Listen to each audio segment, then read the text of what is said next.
This is Aussie Mac Zone. We'll cover everything Apple, including Macs, iPhones, iPads, and more. All this from an Aussie perspective. Sit back, relax, and insert yourself into the zone. The Aussie Mac Zone. Hello, everybody, and welcome to show 149 of our Aussie Mac Zone. I'm lucky to have Garth with me again, and we are brought to you by ATH Web Hosting. Put the ad up, Michael. There we go. Australian servers, affordable and competitive plans, 99.95% uptime, 250 scripts installed with one click, WordPress, Joomla, and many, many, many more. It's got the industry standard cPanel, and it starts $5.95 per month when paid annually. So, my friend, how are you tonight? Bloody awesome, Michael. How are you? Good, good.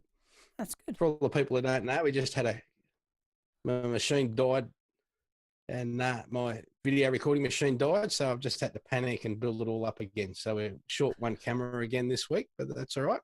Hopefully everything's going fine. I'm sure it's working perfectly. Well, it's good enough. Good enough for us. So we've got new Mac malware in the wild.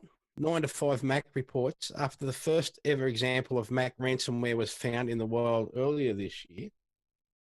Bitdefender Labs has found what it tells us is the only second example of true Mac malware to enter circulation this year, what it has dubbed backdoor.mac.eleanor. The malware application was available on a number of formerly reputable download sites such as Mac Update. The good news is that the malicious app is not signed by an Apple developer ID, so as long as you have your Mac set to only open apps from the Mac Store or known developers, it won't open. It does, though, emphasize the importance of exercising caution when downloading apps from reputable sites. And we will have a link in the show notes. Correct. It was one of those headlines that came across, wasn't it? You know, new Macware completely compromises your Mac or something. Yeah. One of these screaming headlines, and you read past the first paragraph, and yeah, you know what? It's a Trojan. You have to invite it in. So basically, leave your settings on the default security settings, and you're sweet. Yes. It's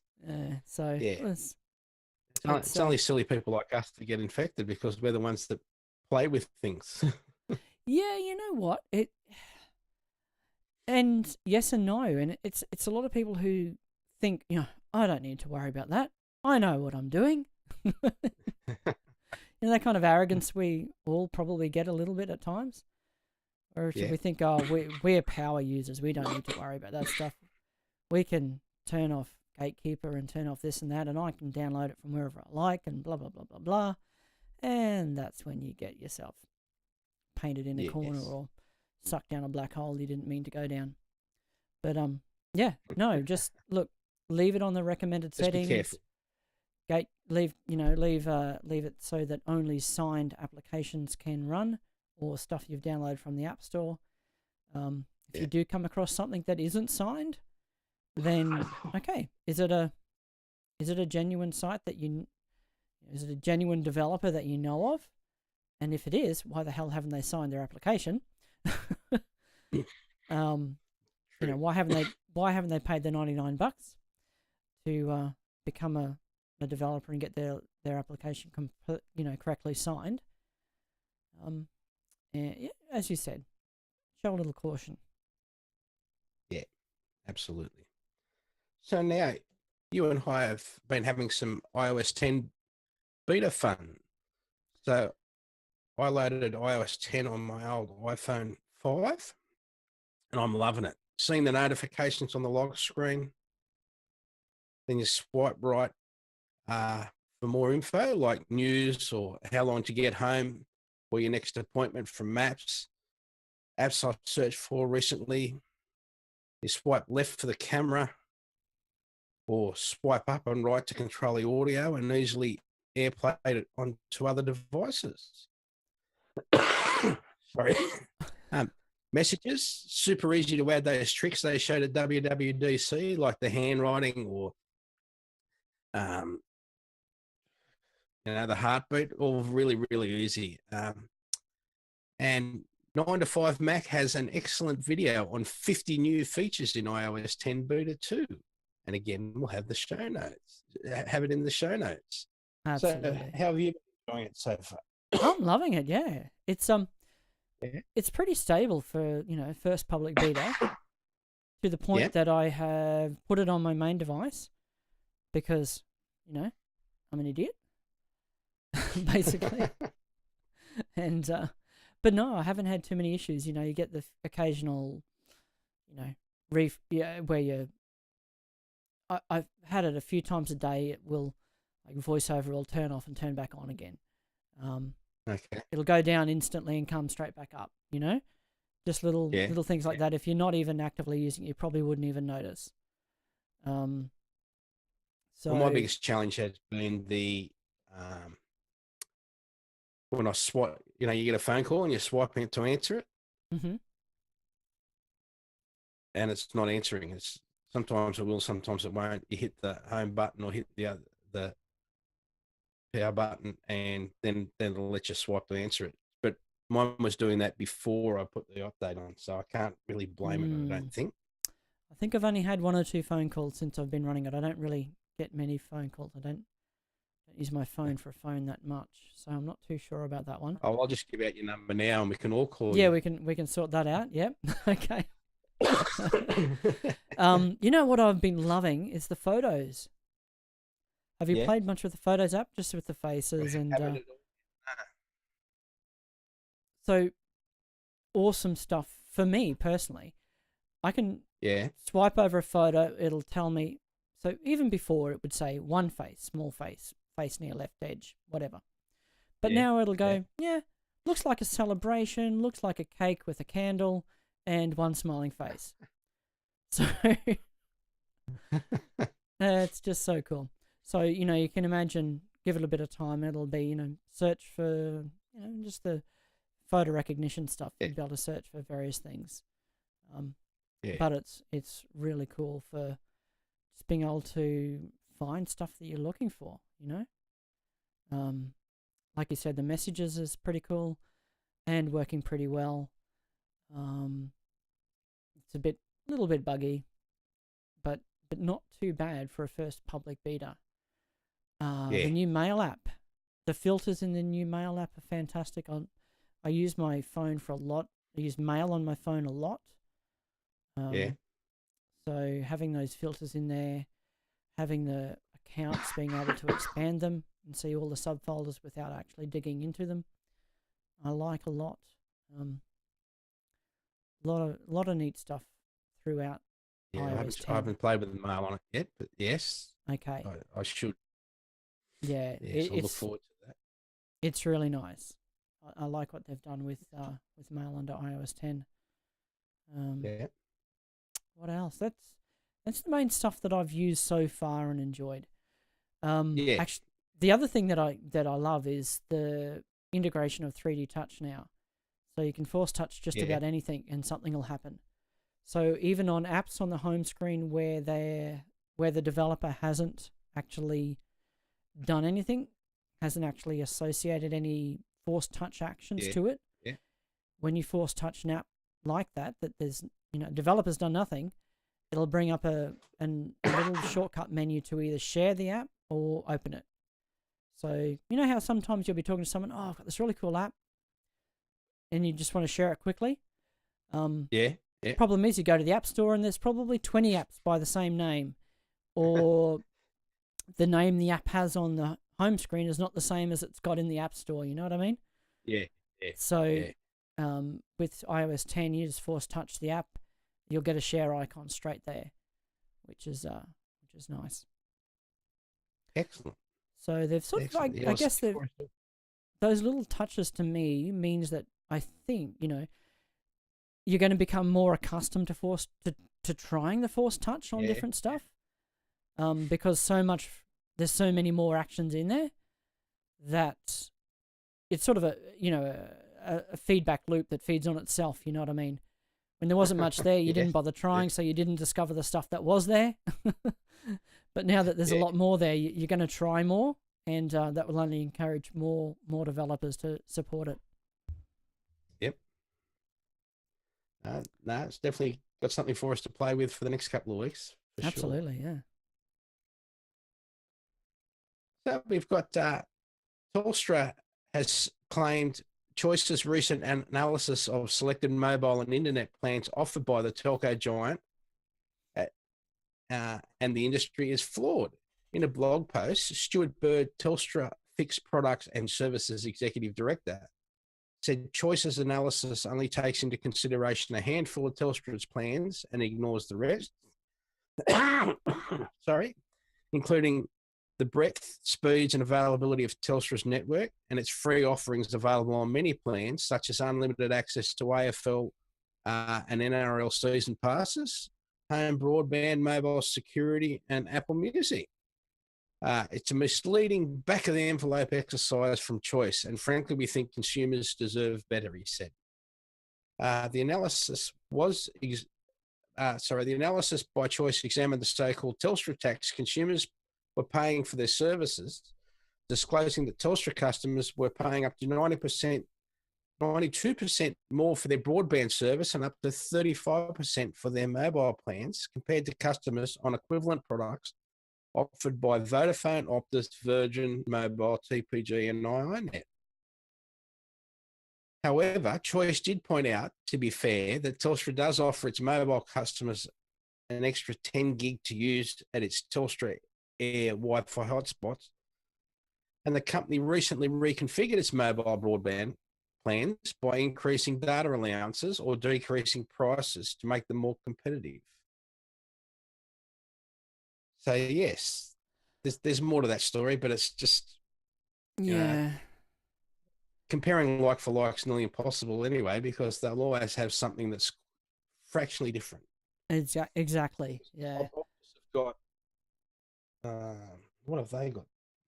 They've got some other things that they give away to you that you can watch as opposed to the NRL. Yeah. All that sort of stuff. Yeah. Yeah. Yeah, I don't know. Look, to be honest, I haven't really looked into mobile plans lately. I'm actually happy on the Telstra plan that I've got. The Apple Music, I'm loving it. Getting that for free. That's $16 worth there, right there. Yep. So I don't know. No other provider could give me internet. My internet at home is pretty crap, but at least I've got it. Because I couldn't get it at all with any other provider. So, and you can't honestly tell me the channels that Telstra do for wholesale are really not the same as the channels they do for their own service. So these low cost providers that use Telstra for a backbone really are not using the same. They're not. It's not like for like. But like you said, it's pretty much impossible to do a proper analysis. Yeah. But you can always do, an analysis based on what's important for you. And you look, you're most likely going to find something that's cheaper than what you're going to get through Telstra. It's not always going to be better, but it probably will be cheaper. You're even to the point where, my son's got one of those Telstra Air Wi-Fi points just outside of his house. Yes. So if he was a Telstra customer, maybe that would work. I don't know how close you've got to be for it to work properly. And if you can see it, you can use it. Pretty much it's Wi-Fi. Right. It's Wi-Fi, If you can only see it a little bit, then it's probably crap. But if you've got a good strong signal, then yeah. Yeah. So, just like a reminder about the Aussie Mac Zone group page on Facebook. Please join the group in preparation for show 150 surprises. Absolutely. And, you just go on there and ask to join, and away you go. And while we're on that, actually, I'll just bring up an apology to listeners who were wondering where the hell last week's episode had got to, the audio version. And the name escapes me at the moment. I meant to check. Is it Matthew? I'm not sure. Okay. Someone one of our regulars on Aussie Mac Zone on Yeah. Facebook was asking, "Hey, where's this week's show?" And I had sent the link to Glenn, but I didn't send it to the right Glenn. So I actually got it done nice and early Wednesday morning. The audio was done and posted and sent off to Glenn, but it was the wrong Glenn because I was in a hurry on the way to work trying to get it done. and I get a message from Glenn, from the correct Glenn. Glenn enjoyed. Yeah, I don't know. I He hope Glenn didn't enjoyed the respond. episode. I don't even know who it was actually. It was a Glenn sitting in my contacts from quite some time ago, I'm imagining. So I got a message from our Aussie Tech Heads Glenn on Saturday morning going, any audio for the show this week? I thought I sent that to you. No, I did send it, but not to you. So apologies, guys, who are waiting for last week's show. I will attempt to send it to the right Glenn this week. If you chucked up there, entertain everyone while they were waiting. Exactly. Exactly. So the barista shuts down Tim Cook's request to use Apple Pay. Apple CEO Tim Cook has spent the past few days hanging out with the biggest figures in tech and media during the Sun Valley, Idaho conference. But apparently not everyone in town has heard of Tim's preferred way to pay for coffee. He's gone into this coffee shop called Konditori. It's a German coffee shop. And he says, "Do you take Apple Pay?" And the barista says, "No." I don't even know whether Tim carries cash around. Well, the thing that I wonder is, does the barista even know if they take Apple Pay? Yeah, quite possibly not. It's been funny because we've had Apple Pay here for now with American Express, and I've had the longest time not being able to use it. But yeah, my coffee shop that I go to at work has changed ownerships, and they now take Apple Pay. They're a Quench juice bar, so I don't know if they're actually a coffee shop, but they're under that franchise, I guess. The IGA sold out and is privately owned by another organisation. They now take Apple Pay. So just every day lately I can. They're changing their banks and updating their their credit card terminals, system, and it just comes. Well, it's not even that. You know what it is in my situation anyway, is whether or not they take Amex. So many places don't take American Express. That was the limiting factor for me. Everywhere had the point of sale system was fine. It's just whether or not they accepted Amex.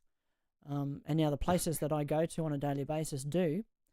And even after I don't know, a couple of months month or 2 months that I've been using it regularly at the local shops, you still get comments pretty much every second or third time going, "Oh, I've got to get me one of those. That's such a cool way to pay you." I can tell you, Macca's take it, Hungry Jack's take it, BP Garages take it, 7-Eleven take it. Who else have I bought? Yeah, it's just the list goes on and on. It does. But I live in a city, not like on the Gold Coast. With, Oh, come on, mate. Come on. No, you've got the non-Amex version, haven't you? Got ANZ or whatever. Yeah, I've got the ANZ one. Yep. Yeah, so that's the difference, I think. Yeah, the limiting factor, as I said, for me was the acceptance of Amex in general. So yeah. Sorry, I've been switching the camera wrong, I think. But speaking of ANZ, I sent them a email yesterday asking if we can get copies of the ads that they've been showing on TV, because they're up to about their sixth ad, but there's only three of the first three on YouTube, and I don't think they're quite as funny as the next ones. They're looking into it, and we'll get back to us. He sent me 2 emails already to say that he's on it and trying to sort it out for us. Okay. So Very thank cool. you, Amy. Now, if we can just get the rest of the banks to join in. Yes. Or we'll just all move to ANZ. Exactly. Man potentially facing charges for using gun-shaped iPhone case in London airport. So my comment is, sorry, idiot, put him on the no-fly list. Exactly. Any comments? No, that's that done. He probably had one of those apps. My son has been enamored lately by an app on his phone that makes, one of these shooting. It just all it does is Yeah. make different gun sounds and has the shell clinking. I think just stop it. It's find another way to amuse yourself. For goodness sake. Yeah. Especially at the moment. Exactly. Yeah. Exactly. There's a nice story here. Pardon me again. Blind Apple engineer speaks on the company's deep commitment to accessibility features. Apple has always been vocal about its commitment to accessibility features for its products, and now a member of the company's accessibility design and quality team is speaking up on just how committed Apple is. A new profile from Mashable details Jordan Caster, a 22-year-old blind engineer. Caster, blind since birth, attended Michigan State University and was first given an internship at Apple after speaking to representatives at a job fair. After her internship was up, she was hired as a full-time employee. Caster told Apple reps how amazed she was by the iPad she received as a gift for her 17th birthday, just a few years earlier. It raised her passion for tech to another level, mainly due to the iPad's immediate accessibility. Everything just worked and was accessible right out of the box, Caster tells Mashable. And that was something I'd never experienced before. And we do have a link to the full story in the show notes, and it's definitely worth a read. Yeah, I'll have to have a look at that. And she sort of echoes the sentiments that a lot of, blind people and people with various other disabilities have felt. To get a device, and someone who's not had to worry about this, you wouldn't have a clue. It's not a consideration really. But just to pick up a device and straight out of the box without any assistance, just turn it on and make it work. Like, you don't even need to get anybody to enable the accessibility features. You don't need to get anyone to help you download some specific app. From the very setup, you can enable that right from the home screen. From when you first turn the device on, you can set the whole thing up, and it all just works. It really is. It was a total game changer. That's even now. You couldn't do a fresh install of Windows without a whole heap of kludgy workarounds to get it done without assistance. If I want to reinstall OS 10 on my Mac without anyone to read all the screens that don't talk, well, I don't need to because they all talk. It's just you can do it. It's what they've chosen to do and then followed through with has been absolutely fantastic. Yeah, and still getting better. Absolutely, still working on it. As each iteration of OS 10 or iOS comes along, they introduce more bugs and they fix other ones, and same as any other aspect of the software. Some of it gets better, some of it gets worse, and overall it gets better. Excellent. So we're here to remind everyone about Aussie Tech Radio at www.aussietechradio.com. And we've got Aussie Tech Security Podcast. That's getting lots and lots of listeners. It's doing very well. Very good. And a reminder of the Aussie Tech Heads podcast. And I believe Glenn will be back on that again this week. So, well, the election's winding up. All that stuff should be getting done with. And, yeah. Yes. So but the question is Glenn happy with the election? I know he's happy to be finished. Yeah, well, that's for sure, yeah.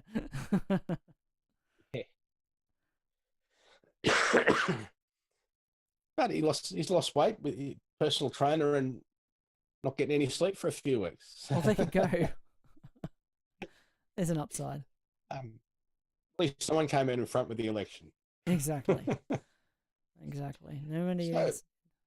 I don't know whether people are aware, but when they're using their iDevice, you can pano in the other direction when you're doing a panoramic shot. So before you start shooting in pano mode, tap the arrow to reverse the direction. And to stop shooting, start moving the camera the other way. Pardon me. And that will stop the shooting as well. You don't have to actually start pushing other buttons as well now. Okay. So that's just one little trick. Very good. And, I was not yeah, aware it's of just that. sometimes you think it would be better to go the other way when you're doing I know you're doing a large landscape, for example, but just sometimes there might be something moving there, or For whatever reason, you want to go right to left rather than left to right. yeah. Pardon me. Well, we can adjust the camera's exposure. Tap where you want to set the automatic exposure. So you're looking at the picture, you might want to tap down the right-hand corner. And then after you've tapped there, slide your finger up or down to manually adjust the exposure, and you can get to see how the whole picture's going on. So they're just two pretty simple little things that just to keep in mind. Very, very simple to do when you're taking pictures. Very good. I've got a little app review. Yeah. Brought on by your coughing, Michael. Shush. Shush. What is it? Yeah, SHUSH. So Yeah. it's a little app you can download from the App Store. I think it's an App Store app. You don't have to get it from some dodgy website somewhere. And it will pretty much give you a mute button for any audio device you have plugged in. Okay. For your microphone or whatever. It'll let you configure a system-wide shortcut. And I think you can either have it so it's a toggle or it's only muted while you're holding it down, if you know what I mean. Yeah. So, next time you've got the coughs, hush. And you can, I will tell, be looking that up. Yeah. You. It's Because that's the thing that annoys me about the USB microphone. yes, that's the answer to that problem.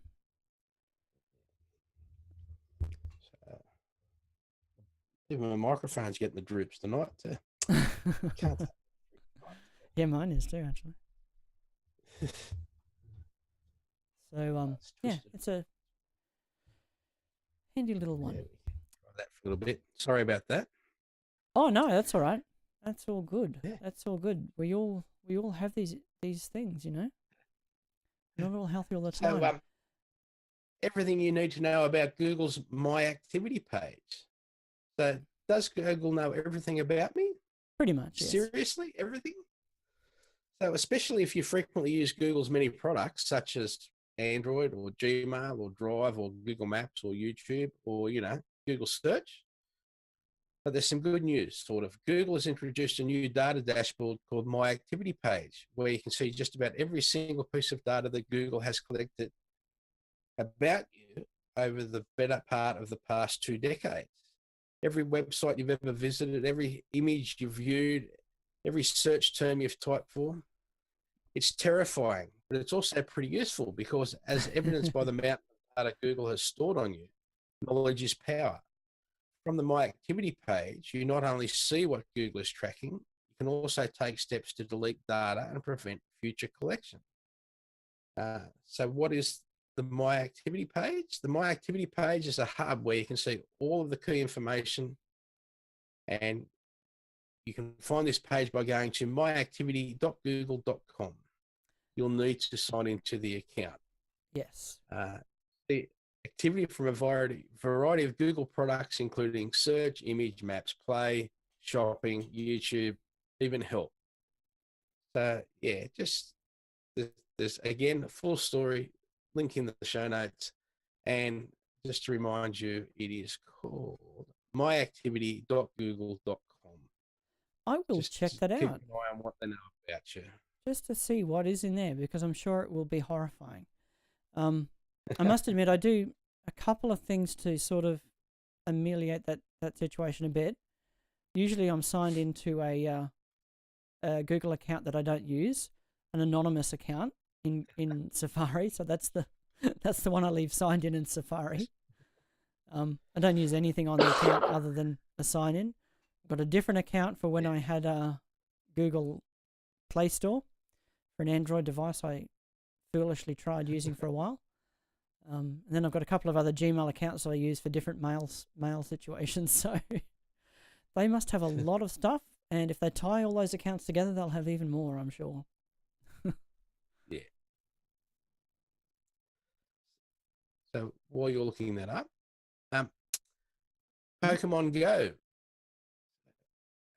getting rave reviews. Lots of people. Some people have had some challenges because they get they've been lured in America and been robbed.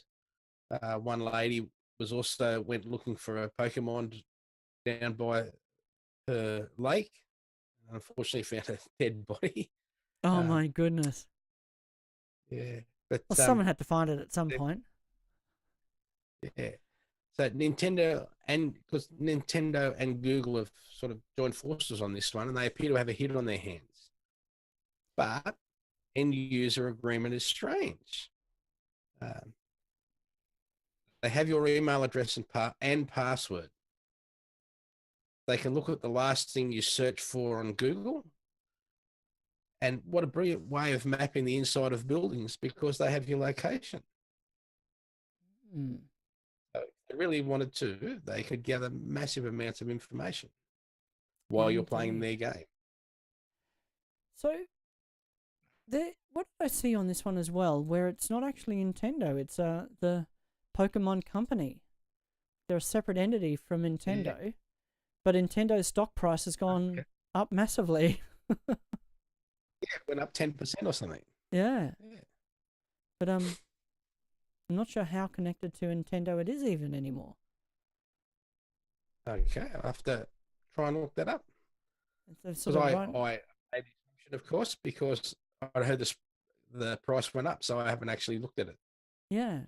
It's funny, isn't it?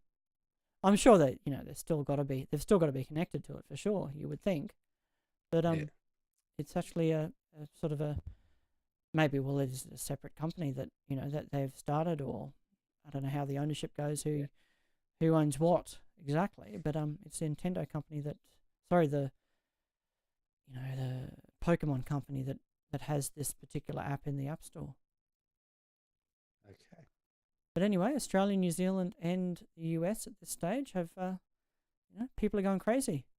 There's people at work going the other night saying, "Oh, we're going to have a meet up down at blah blah blah for those who are into Pokemon." So I'm thinking, okay, you go for There's it. a lot of people into it. There are. I can tell you right now, there's lots of people playing it. Giving it a go, yeah, absolutely. Now, even my son takes a ferret out for a walk on the weekend. Yep.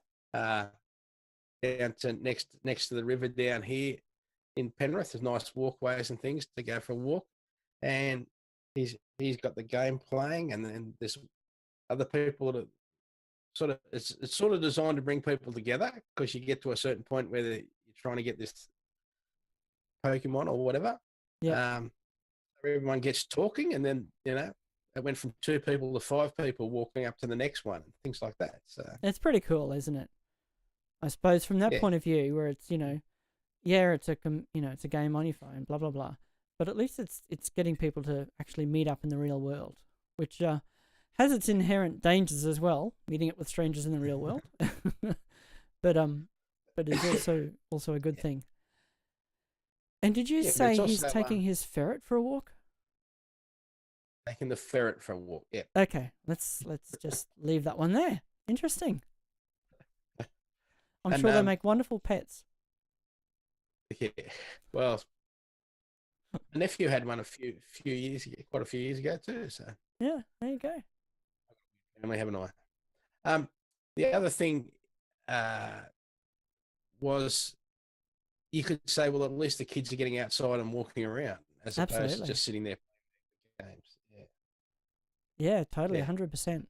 Yeah. So, Michael, I just want to tonight, my friend. You? Yeah, well, one quick last thing. I wanted to, there's no sort of news here, just a personal update, really. Woke up the other morning, I thought, my laptop only old 2011 MacBook Air, one that I sort of leave hooked up as basically as a server for the house, if for lack of a better word. Yeah. Hosts a 4 terabyte drive with the biggest iTunes library sort of thing on it that is shared throughout the network, so we can access it. Anyway, I went to close the screen, didn't close real well, didn't pay much attention. Came back that afternoon, and the keyboard is bulging out at me.